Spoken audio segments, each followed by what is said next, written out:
All right, welcome back to our Bash coverage for today. We're heading into our second feature match in the third round. This one's going to feature HodorHodor versus Cyriius. HodorHodor has a CCS top 8 with Redlings, I believe, and what was it? And Cyriius actually played in the first HEX 100K. So hopefully we'll have a pretty sweet match between these two players. Let's head on down to our feature match area.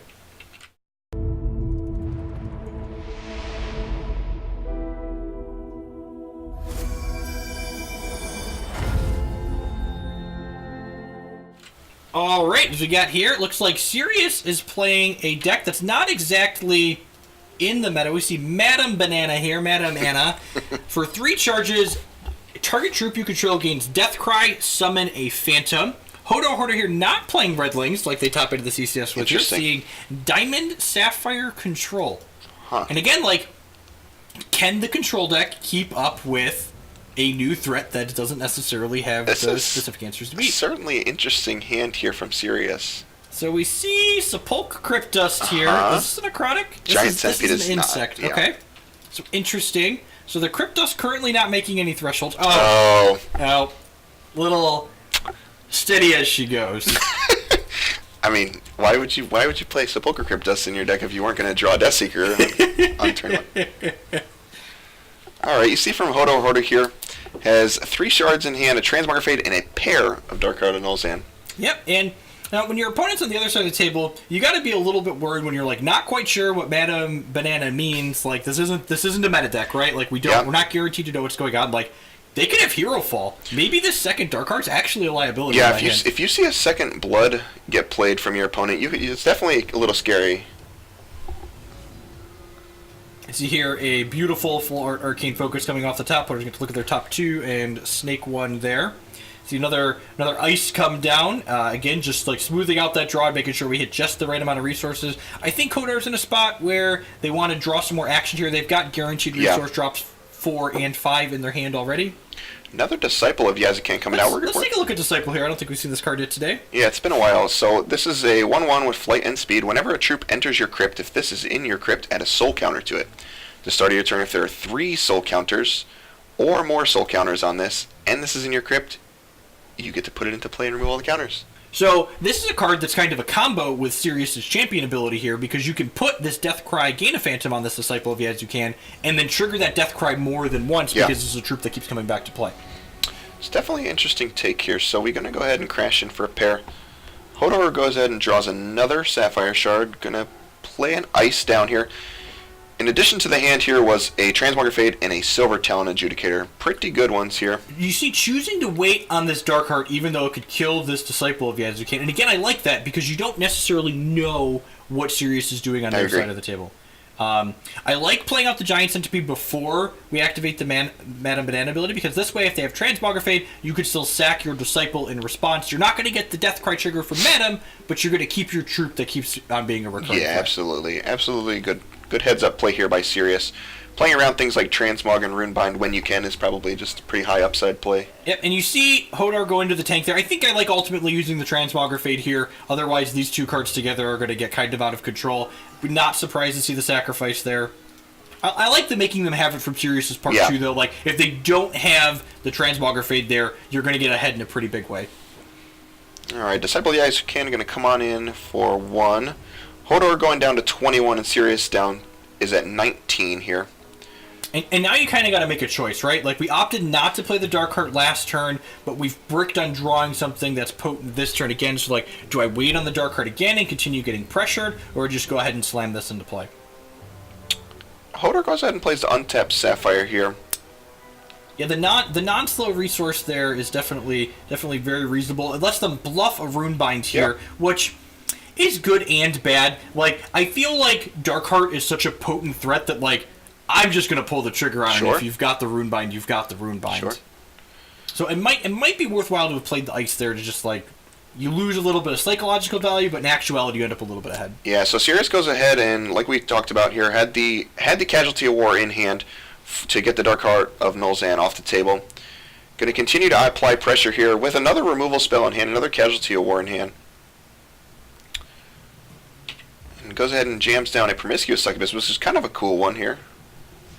Giant Centipede. What set is Giant Centipede from? This is from Scars of War. Yeah. So one of the things that's worth noting is when set 8 releases here in a couple of months, we're going to have a rotation with Standard. And Naive Lackey has been the premier sacrifice outlet so far, but Giant Centipede is going to be the only on-demand sacrifice outlet that we have left in the format. Alrighty, Hodor goes ahead and plays a second Dark-Hearted Nullzan down.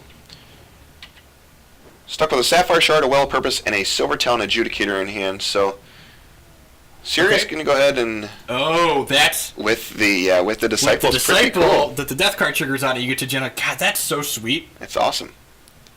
Very neat. I was going to say that we are a resource away from our champion power. Power, but now we've hit. Now we've hit the champ power. Sweet. Does this eventually go infinite? If you put enough with bodies the centipede? on the centipede, and like you add enough things to the bin with this, you could just like keep sacrificing and generate a bunch of guys. Yeah. I think this theoretically goes infinite. It's pretty cool. Disciple of Yazakin coming in for a nice solid 1. The pass on the Dark Heart is bold.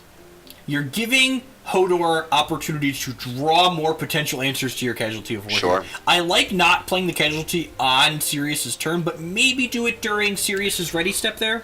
Ooh, that's pretty good. The Into the Unknown's pretty good here. It looks like it's going to shut off part of the combo. So Into the Unknown not only takes the copy of the card you're targeting out of play, but it takes that copy and all copies of the Centipede in Cyriius' deck and turns them into other blood cards. Yeah, this seems like a pretty good hoser against the combinations. Okay, I like this. We sacrificed the Disciple of Yazukan in response there to generate some troops. Okay, we see the Centipede turned into a massacre here. That's probably not fantastic against the control deck, but you know. Alrighty, so Hodor going to go ahead and play into Silver Talon Adjudicator. This is really good for draw Hodor. 2 and gain 5 on it. Yep, so putting that extra card back into Cyriius' hand means that Cyriius can't just play out the Casualty of War. So we got kind of punished for not playing out the Deathseeker last turn. We enabled Silver Talon Adjudicator there a little bit. The Casualty does take the Dark Card off the table. What on earth is that? First rights.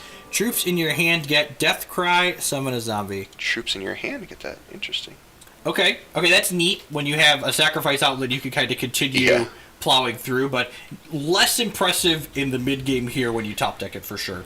Doesn't seem great. The Silver Talon Adjudicator probably going to rip the Phantom out here. Yeah, I would expect a block on the Phantom. That'll put the 4th troop in the bin, which means that I wouldn't be too surprised to see first rights happen and then see the Deathseeker scrounge away the rest of those. Sure. Yeah, Hodor's kind of like just treading water here, essentially. Like, the Silver Talon did draw 2 cards, but it was just a Well of Purpose and a Thunderfield Seer. Does have the champion power available. The champion power is really what I think I would rather be on Hodor's side of the table currently, but it's close, right? Like we could see this Oracle Song brick off, and then you're definitely ahead with the Carnal Demon. I agree. So Cyriius here with the Massacre, a Deathseeker, and then the Last Rites in hand. Chooses not to do anything. Nothing. Yep. Okay, and that's fair. It gets punished by another Silver Talon Adjudicator. And I like Hodor sequencing here. You play the Thunderfield Seer first, so this way if Cyriius has a removal spell, you still draw extra, and take me down to Brick City, Matty. Yeah, you know, we've churned through 4 cards here, and then there's an Oracle Song basically at the ready, so I don't think Hodor's in too terrible of a spot, but it needs to get better quick for him here. You'll note here that Hodor didn't use their Oracle Song even though they have 3 cards in hand. Why would they want to wait on that? Yeah, so as we were talking about earlier, Mana is kind of an unknown quantity, so they could have a bunch of Culmination of Bloods in their deck. They could have, they could have a bunch of Subterfuge or something of that kind of Withering Gaze, something like that in their hand. And again, Hodor has so many resources that you really don't lose a whole lot by waiting a turn on this Oracle Song, and that way you can use your resource.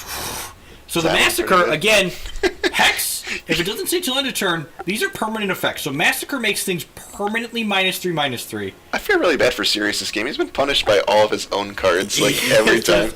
To be fair, the Massacre was an RNGesus card, right? That's true. That is true. Okay, we're choosing to play Land Upon Slate here, and I like getting ahead on cards here. This gives Cyriius a chance to commit more to the board, so this glory can get a little bit bigger. HodorHodor has kind of... Okay. Is this glory going to be good? Man, this could be bad. It kind of depends. Grim Harvester here, which is another sacrifice outlet that costs some resources to happen, but it's definitely a thing. It kind of depends how aggressive Cyriius wants to get here with the board. I feel like you don't play this Grim Harvester if you're not scrounging the Deathseeker. Yeah, how much fodder is in the crypt here? Is there enough? I believe we have 4. 1, 2, 3. We do have to lose our disciples, but at the same... That's a close one here. Yeah, Hodor's managed to find a way to gas back up with a pair of rune binds in hand, an Eldurathan's glory, and a pair of shards. And they have this Lightning Paw Sight in the bank too. Yeah, like this Lightning Paw Sight is going to draw them 3 more cards here. Okay. Sacrificing. Oh, I like this. So we're going to get all of it. So they're it. sacrificing the Carnal Demon because this lets him scrounge the Deathseeker while still leaving a whatever that wascally wabbit is, but still leaving a Disciple of Yazikad in the bin. I like that a lot. Yep. Okay. This Eldurathan's glory though is going to be... It's going to be pretty brutal. It's going to be glorious. It's going to be glorious. You're not... You don't have children. I don't know if you're allowed to make that joke. That's true, yeah. Yeah. And we see here, again, Lightning Paw Sight, letting them draw some cards. Yeah, Lightning Paw Sight drawing cards is pretty big here. Alright, Eldurathan's glory going to try and clean up the trash. And the Deathseeker does get to go back to Cyriius' hand, but again, this glory voids all of these cards, so we're not going to see a Deathcry trigger on that Grim Harvester because it was voided instead of going to the crypt. Yeah, it's getting pretty ugly. It's looking like Hodor is starting to turn the corner here. Gonna go ahead and play an Arcane Focus, another Silvertone Adjudicator. We've got... it gains life at least, you know? It doesn't draw cards. Pretty unlucky that it doesn't draw cards, really. Just the painful cycle my haunting cry, don't have anything better to do with this. Runebind, worth noting, it reverts the card when it replays it. So even though this Deathseeker has these multiple death cries on it, Transmography, have a copycat. Sure. You weren't attached to that, right? And the writing, Cyriius sees the writing on the wall and goes ahead and packs it up packs it in there.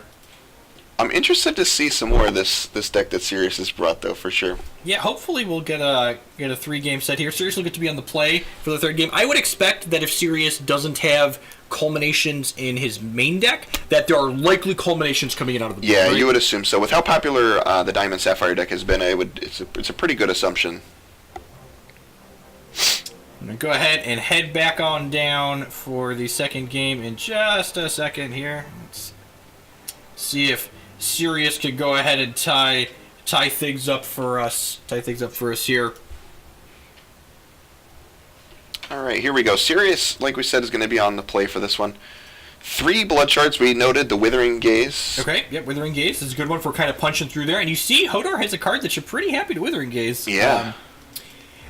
Cyriius did something that I really like here. So, I feel like a lot of the time, players feel pressured to use their discard spells early against the control deck, when in reality, the powerful cards out of the control deck that you care about are a little bit more expensive and costly. Yeah. So by waiting to play the Withering Gaze, Cyriius is giving Hodor a larger opportunity to draw the meaningful cards that you actually want to take away. Yeah, I feel like a big part is that a lot of the Dreaming Fox cards that they've been playing in the Diamond Sapphire control, 3+ is kind of where they get going. Yep. So you can leverage your Withering Gaze for a little bit. So. Not to mention too, Cyriius is definitely the beatdown in this matchup. So yeah. Going 2-power guy into 4-power guy is definitely a good place to be.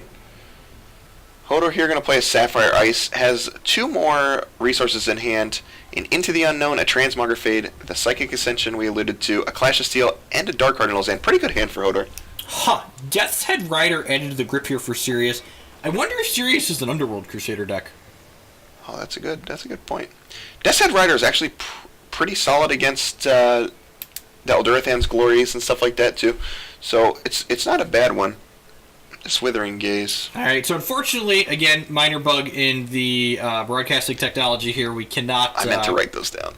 They have a Dark Heart, they had a Psychic Ascension, they had an Into the Unknown, and they had a couple of resources here. Eventually they come back to us, but for now, these cards are going to be hidden here. Alright, so Cyriius is down to 2 cards, a Death's Head Rider and a Blood Shard.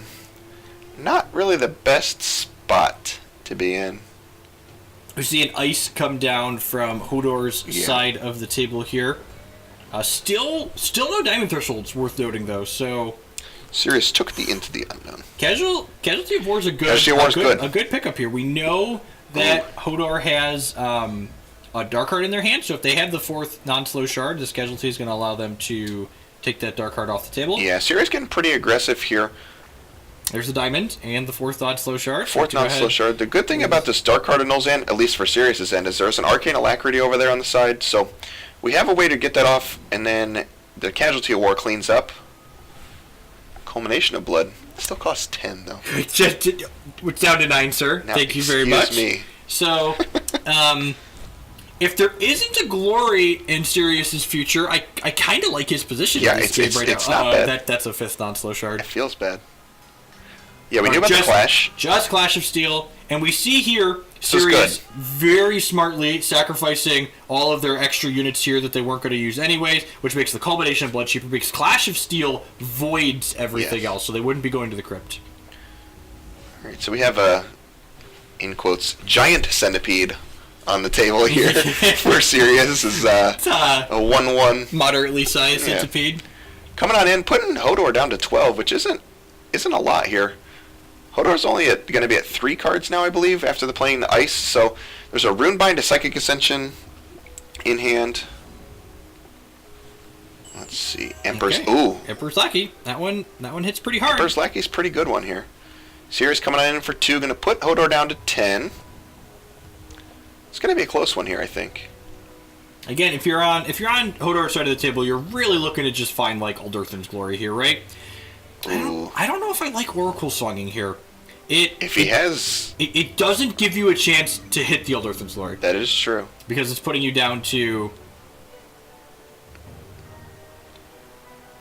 Psychic Ascension's got to be getting pretty cheap here now, huh? Yeah, what's Psychic Ascension? Down to pretty cheap. cheap. It's 2/3 of the cost only. Alright, so our Arcane Focus looks like it finds... Another Lanipause site. site? Lanipause site, yeah. Okay. So, HodorHodor's gassed back up here into 2 Lanipause sites, a Well, a Psychic Ascension, which is now 9, and do you know what these Lanipause site don't do? They don't get the cards off the table. They don't impact the board. Yeah, they don't get the cards off the table, man. You could draw all of the cards you want, HodorHodor. Ooh, this is pretty good. So we get to go ahead and smash in... This is actually just lethal, right? This is going to be... Yeah, so we didn't hold up the Runebind, and the Giant Centipede is going to be able to sacrifice, because Spirit Bounce by, when it dies, it comes back into play as a 1/1, so you could sacrifice this multiple times to the Centipede. The Centipede's going to come across there for lethal, along with the Emperor's Lackey. Not bad, not bad. Sweet. Sweet game. Excuse me. Good to see some action there from Cyriius' kind of sweet Blood Diamond Madam Banana Brew. You know, I kind of laughed when the culmination was 10, but you could see how quick it's able to get cut down with how many sacrifice outlets are in his deck. Yeah, definitely. And like, should HodorHodor have like held up a Runebind there, Cyriius would have been able to pressure away the rest of the hand with the Runebind, and then they probably still would have, or with the culmination, probably still would have won the game anyways. Anyway, let's go ahead and get on into the third and final game here. HodorHodor's going to be on the play, and HodorHodor's hand's pretty interesting. So he has a diamond, 2 sapphires, a guidance, a pair of dark hearts, and Aldurthan's Glory. Aldurthan seems like it's one of the best, if not the best card in this matchup currently. Yeah, I definitely think it's one of the stronger cards. Like, the fact that it avoids everything is very potent. This hand doesn't do anything. It doesn't impact the board. Very scary. Though. Yeah, if Cyriius is able to have an aggressive hand, it's pretty scary. Cyriius has a Blood Ice, a Diamond, a Deathseeker, a Casualty of War, an Emperor's Lackey, and a Gemborn Prowler. So the Gemborn Prowler is a pretty decent reserve card also. I like the keeps on both sides of the table. I don't think I would keep HodorHodor's hand if I was on the draw, but I think I would definitely be incentivized to keep it on the play. It's certainly scary. We haven't seen Hero fall out of Cyriius yet in 2 games, so I think it's probably safe to assume it's not there. And that's a fantastic pickup. Yeah, so HodorHodor the Unknown. It doesn't actually get rid of the card you're targeting with it permanently, but it does take the pressure off the table, and getting the pressure off the table gives you time for Dark Heart to take over. Yeah, that's a pretty good one. It removes part of Cyriius's combo of what it looked like, so it's pretty decent. Clash of Steel also real good. We are notably missing the second diamond here. I like the Into the Unknown aggressively here. It that mean a misery? It was a misery. That is miserable. Loves company. Oh, That's the man. hit. That was man. real bad. Yeah, that is something. So Cyriius going to go ahead and play out a third resource here, and a Spirit-Bound Spy hits the table. Wonder how wide we're going to go. I would say, do you think these Death Seekers happen? You could go all three here. I don't hate making all three happen here, because you had the Spirit-Bound Spy if Hodor plays a Dark Heart, and we're still 2 turns off from Glory. Yes, this is an interesting one. It's choosing to pass the turn, hold up Gemborn / Casualty. I don't hate that.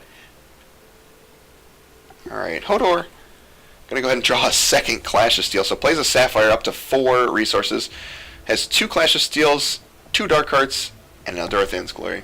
So Hodor correctly reads that Cyriius is passing with removal up for the Spirit-Bound Spy, and because they have the Eldorthan's Glory, they can probably afford to wait a little bit here. Yeah. We'll see if we have multiple things come out or not. So Cyriius choosing to add a little bit of pressure to the table, but still play around Glory.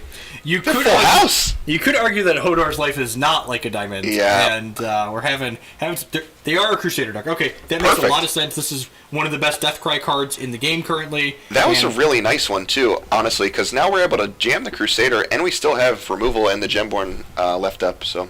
Yep, and not only does this add pressure to the table, but it adds pressure that doesn't die to the Eldorthan's Glory should Hodor hit that. Oh, Silver Talon, only 1/2. We didn't hit the diamond, but we hit a castable card. That is true. Glass half full. I love continuing to smash with everything here from Cyriius. We have a misery. Oh, we do have a misery, don't we? I didn't even think, but I like Kentucky even without the misery. With the misery, yeah, misery loves company. Yeah, we have this. This is the most value you're getting out of this misery. I think you should probably pull the trigger here. Yeah, I don't see a reason not to. Oh. That's not an Underworld Crusader deck. Well, not that we know of. Not that we know of. Okay, that's interesting. Maybe there isn't room with all of your combos that you're fitting in here. All right, we played. Guess what we found? We did find a second diamond. We found the diamond. And we chose not to clash. We chose not to misery to get rid of the Silver Talon, which could come back to bite us. Yeah, it's pretty big turn there. So the clash here is going to get 3 of Cyriius' things off the table. I assume we're going to keep the Underworld Crusader here, just like the most potent threat on the board. Also attacks through the Silver Talon.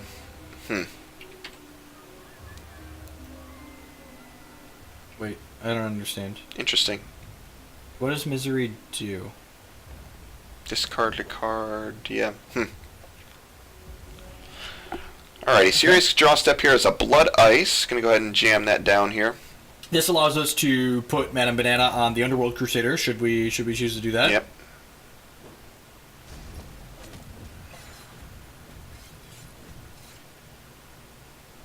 Okay. We put the Deathcry trigger on the Spirit-Bound Spy again. It's going to be a little bit sad when this Eldorthan's Glory hits the board next turn. Yeah. That being said, this Crusader might just go the distance. We have the Casualty of War to clean up the Eldorthan's Glory. We have the Gemborn Prowler to clean up the next Dark Heart. Casualty of War, man. It's going to be the best. It's good. I like that card. Casualty of War is going to be great. Yeah, we'll see how it goes here. This. You're right though. It could go the distance. If we hit these Clash of Steels are not good against just this single Underworld Crusader threat. So if Cyriius, Hodor's down to 16 already. Yep, and the misery play might cost Cyriius this race. Remember, Cyriius is behind 4 points of damage because we didn't use the misery to kill a thing that we could have. Yeah, so we're gonna go. Hodor's gonna go down to 12 here. And Hodor's just stuck with 2 Clash of Steels and 2 Dark Hearts, and like you said, the Clash of Steel not particularly good against 1 troop on Cyriius' end. Interesting that we didn't add the Death Seeker to the table. Would have put us down to a 2-turn clock, especially since we have an answer to the. Oh boy! So there's Silver Talon Adjudicator. Another Silver Talon, yeah. So Hodor is at 12. Went ahead and activated the Champ Power with the Oracle Song. Used the Oracle Song to draw a pair of cards. Confounding Ire and Silver Talon Adjudicator with the draws. I don't hate playing this Adjudicator just to gain 9. Sure. It gained 5 here, and it's going to gain 4 when it blocks this Crusader here. Promiscuous Succubus. Promiscuous Succubus is not bad. That's not bad. It's another. It's and we flight. have the block here, so It's an evasive threat. yeah. So do you play the Succubus this turn though? I guess you could play. You could play first rights and then play the Succubus. It could be interesting. Yeah, it could be. Yeah, Hodor notably has no resources available here, so the Confounding Ire kind of stuck. Another Okay, glory. just a straight pass. Rewarded for not playing out. We played around the second glory, Yep. and Cyriius had it. That being said, when we're in positions like this, can we beat this glory? Yeah, we just don't have another way to get it off the table, which is pretty tough. All right, we've got an answer to this dark card. I mean, that's a great one. Yep. That one's giggity gone. Spiritbound Spine. There's the first right. Okay, I like that. We get death cries and everything. We got four. We're gonna get 4 potential zombies out of this. It could be good. We get Succubus.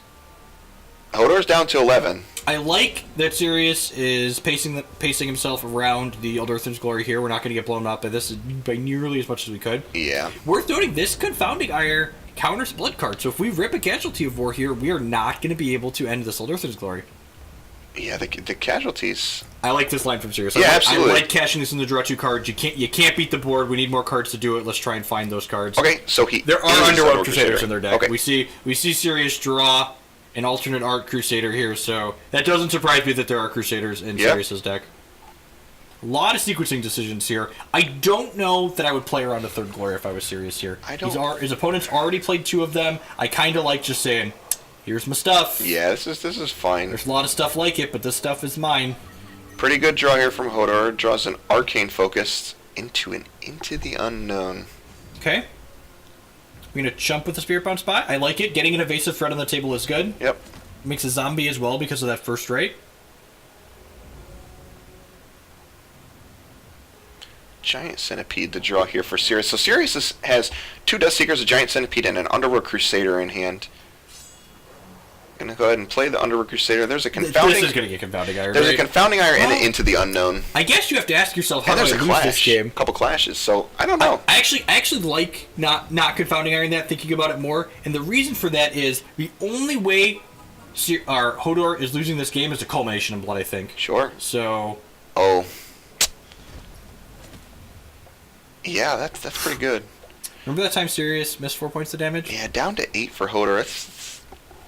It could be the difference. He might have the tools to come back into this game. Ooh, and we've gone wide. We have put our foot firmly on the gas pedal here on Cyriius' end of the table. I like making him have it. He's already played 2 Earthen's Glory, but unfortunately this Clash of Steel is not about to be pretty for Cyriius. Yeah, ooh, and a Transmogger Fade. Man, we are in some trouble. So Cyriius here going to be left with 1 card on the table. Hodor going to be left with a Eldurathan's Glory. And once again, sacrificing the entire board here, which I like. Again, you want to get these troops into your bin, so that way if you draw Culmination, it's going to be nice and cheap. It also gives them a lot of bodies for these Death Seekers, potentially. Yeah, looking like the Giant Centipede's going to stick. Probably see a Transmogger Fade here for this afterwards. Again, preview bug. It has 4 counters on it because whatever it ends the game with 4 counters, so I'd bet you even money this gets transformed into an outpost. Yes. Yes. Alright, we Death see Seekering. a Scrounge Death Seeker come out here. Letting that resolve is bold. Oh. Because it's got the zombie. It's got We're the zombie on it. Yeah, we're comboing. Yep, okay. Yeah, We okay. Confounding Iron the second time we see that this, We were like, this, the this wheels is were not, turning. This is not okay. But we have another one. We have another, honestly, There's a Transmogger with the Fade here. bodies in the bin, I wonder if you're supposed to bait with that one. It could be. Man, here we go. I like this. Okay, This I is like this. cool. We're pumping it up. We're going to make this lethal. We're going to say, hey, you need to chump block with your Earthen's Glory, and this is going to be lethal at the turn. You got it. You got it. If not, you did. Transmogger Fading here. I like Treacherous Pass. Transmogger Fading in response there. Yeah, it's fine. No, don't give them the option to put the Death Seeker back in their hands. Very good. Hodor draws a Diamond Ice here, has a Clash of Steel on the Dark Heart of Nulzan, and still with the Eldurathan's Glory is just the baddest dude on the table currently, so... I like the chump block here. Yeah. And we get the Treacherous Pass. Look at that. Death Seeker comes back to our hand because of the Scrounge ability on it.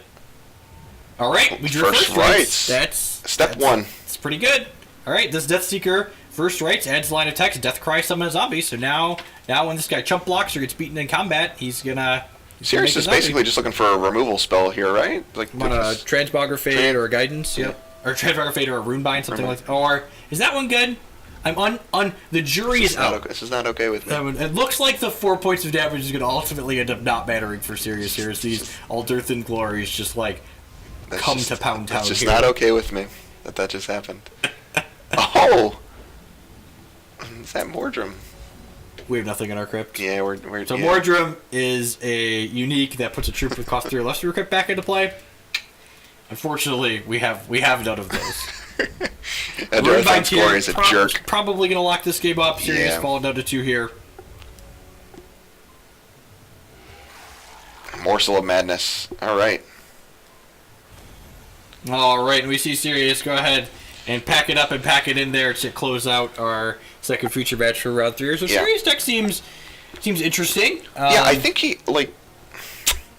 I think we had game against the DS deck, the Diamond Sapphire deck. Yeah, so the way when you're playing against the control decks, you're always kind of picking and choosing like what cards you're playing around and which cards you aren't. And I feel like in that third game, Cyriius, Cyriius can't see the other player's hand like we can here. And Cyriius chose to play around specific cards at specific points and then got really punished several times for Hodor having the different answers than what Cyriius chose to play around. Yeah, there were some points where if he would have committed more, he would have been rewarded. But there was times where if you commit more, you're just blown out by the Dillarthon Glory. Yeah, so. and I like how he paced himself a lot of it and just ultimately just didn't line up well against the answers that Hodor hand. Yeah, definitely. At any rate, we'll be back with round 4 feature matches in a little bit. Thank you, everyone, for watching, and stay tuned for more HEX TCG Bash coverage today.